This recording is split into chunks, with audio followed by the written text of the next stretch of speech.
Hey guys, Old Blue Accord. We're here to talk about the new old van. I haven't come up with a good, I don't know, name for the van yet, but I want something. But anyway, so we've got a 2003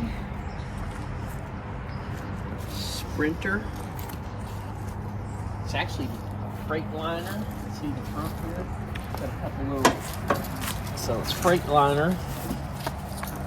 It's kind of funny because they make big trucks. Mm-hmm. And then on the side it says powered by Mercedes-Benz. So what we have is a 2.7 liter diesel engine, turbo diesel, and it's a 2500. So 2500. Yep, got it. So Mercedes-Benz Sprinter is what we call it. Yeah, Freightliner was part of Dodge, and Dodge was part of everybody. And yeah, it's got a pretty good deal on it. Runs pretty good. We had to rig up the battery. The old battery was not in great shape, but so I rigged up the old Optima in there for a minute. Put the old battery back in, and let's see what happens. So we couldn't get it to start because it had been sat for 3 years, and the fuel filter, which I have not changed yet, I need to buy one of them. It lost its prime, so by unhooking a few hoses and some tomfoolery and a jug of diesel fuel, we got it going. So what happens is on this van, it's kind of unusual. There's no pump in the tank. It uses this pump as a vacuum and these little plastic hoses. So that's a little weird. So it has to suck from there, from the tank through the filter to here, and that's where you lose your prime a lot. And that happens a lot with these vans. So we got it going. But we might put a pusher pump in the tank just to keep that from happening. Now I just started it. It's been what, 6 or 7 days. It started pretty quick. You got to crank on it some. And you always want a good battery with a diesel. So, but it seems like a pretty simple setup. Automatic transmission, nag transmission, nag 1, I think it's called, 5-speed. Regular brakes, regular everything else. Yeah, we'll come around and look at it a little bit more, but I guess we'll go to the back and take a look at that, right? It's got 86,000 miles on it. It was a delivery service for a local company. This door we can't quite figure out yet. It's a small slider. Yeah, right? it doesn't seem to work. Yeah. Small sliding door. Kind of just real simple.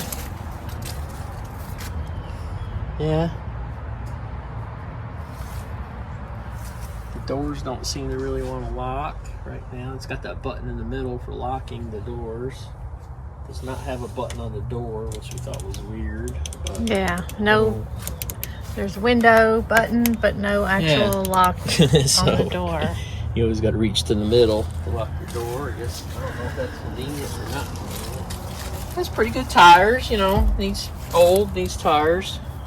Real simple suspension setup. It's a unibody, which is pretty simple. It's got double doors. They're a little weird. Something's happened here. Somebody had a little tantrum back here with the door. I don't know what happened. It actually kind of shuts. You just got to fiddle with it. Yeah, and it's just a delivery in the back. Pretty no nonsense. So we'll be doing something with that. We've been watching videos and looking at stuff online, getting some ideas. I guess I'll climb in. It's a high top, so you get some extra. Yeah, I can stand in it. Yeah, you can stand, right? 5'10". Yeah. And it's got this extra high top right here, so that's kind of cool. And yeah, we're gonna have it for the puppy dogs. These nuts. These guys here to travel around a little bit, right? Yeah, they're getting used to it. So it's got the sliding door, it's got the safety cage. We may get rid of that, we may not. It might be maybe annoying, I don't know. Yeah, we'll have to figure out what's going on with this door.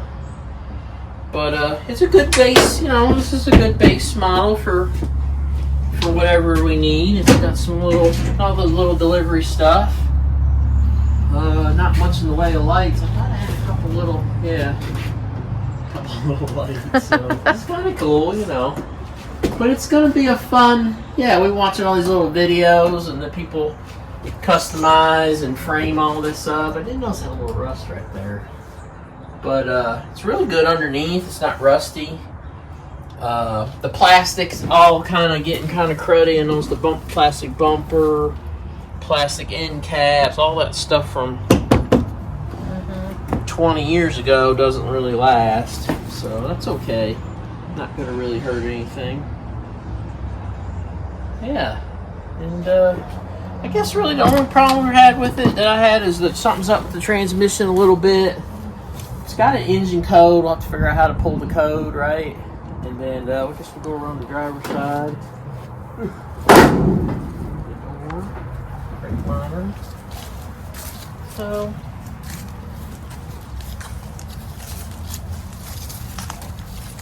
So yeah, for right now, I figured out the fuse panels under here. Ta-da! Like I said, I had a little trouble getting it to start, but it sat for 3 years, so it lost its prime. And I just kind of doctored up some fuel, and I had about a quarter tank, and I filled it halfway with put a bunch of diesel additive in it and stuff. It's a plastic tank, so hoping no rust, but diesel fuel's bad about getting biological stuff growing in it when it sits. And so far I've been lucky. I mean, it's been starting. Motor seems to have good power. Like I said, the transmission, a little bit weird with the transmission. I think the code I've got for the engine light is probably for the trans. It does have glow plugs. We think they work, right? Got a little glow plug light. It's that little squiggly. I'll start it up, I guess. Sure. Yeah, I mean, it already started it, so, but it's, doesn't smoke too bad, not too noisy. Doesn't seem to scare the dogs, which is good.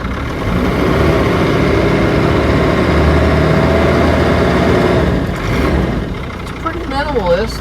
We'll have to get used to it. I'm not even understanding how the heat and air works. Everything seems to be broken. Spins around. So maybe the air works, maybe it doesn't. Yeah, a lot of this plastic stuff's is all broken. A lot of that plastic stuff don't have a long shelf life. They changed the oil on it. It's not due to 91,000, and it's got to 86. So somebody just changed the oil on it. And it's clean as a whistle. So yeah, pretty good little project. Got a great price on it. We can't complain about the price or anything. This window doesn't go down, right? That window goes down. I did check the fuse, but maybe a motor or something's a little goofed up.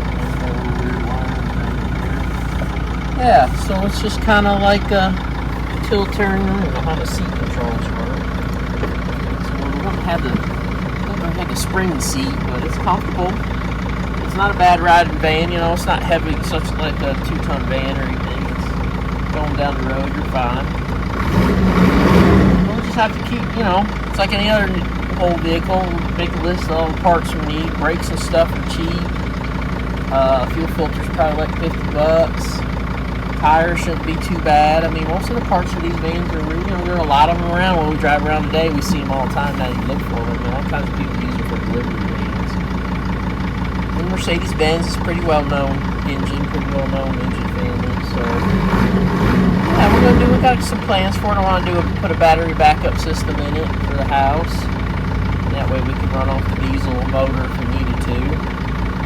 Emergency, and haul the dogs around, haul trash. And that's really all I got. Pretty nice, a little dirty. Maybe a lot dirty. Alright. But alright, well, Blue Accord, thanks a lot for looking. Appreciate y'all. Over and out.